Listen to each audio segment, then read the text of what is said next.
आपण पाहत आहात RK न्यूज, बातमी तुमची, आवाज आमचा।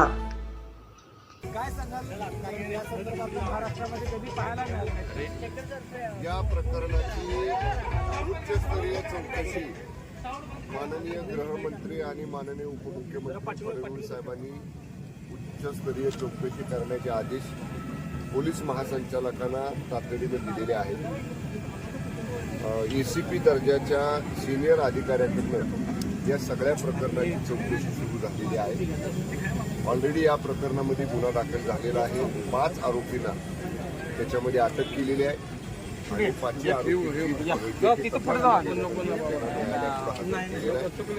आणि पुढची प्रक्रिया ही आता न्यायालयाच्या आदेशाप्रमाणे सुरू आहे। असा प्रकार घडणं हे चुकीचं आहे। लोकप्रतिनिधींनी, विशेषतः आमदार म्हणून काम करणाऱ्या लोकप्रतिनिधींनी संयम बाळगणं हे अत्यंत गरजेचं आहे। असं घडायला नको होतं, परंतु आता ती चौकशी होईल आणि शासन ही बाब गांभीर्याने घेणार आहे, घेतलेली आहे आणि कुणालाही यातून सोडलं जाणार नाही।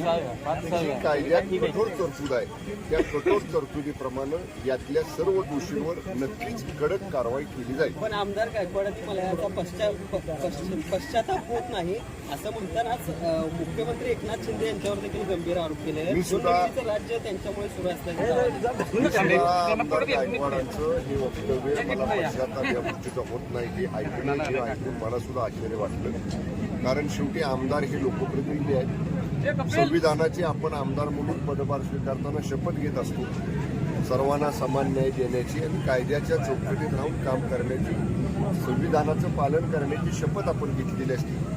त्यामुळं अशा पद्धतीचं आमदार गायकवाडांचं वक्तव्य हे आश्चर्यकारक आहे। त्याने असं वक्तव्य नसतं केलं तर ते अधिक बरं झालं असतं। आणि आपण जसं म्हटलं की त्यांनी माननीय मुख्यमंत्री महोदय एकनाथजी शिंदे साहेबांवरती जे आरोप केलेले आहेत ते धादांत चुकीचे आहेत। मी ठाणे जिल्ह्याचा पालकमंत्री आहे।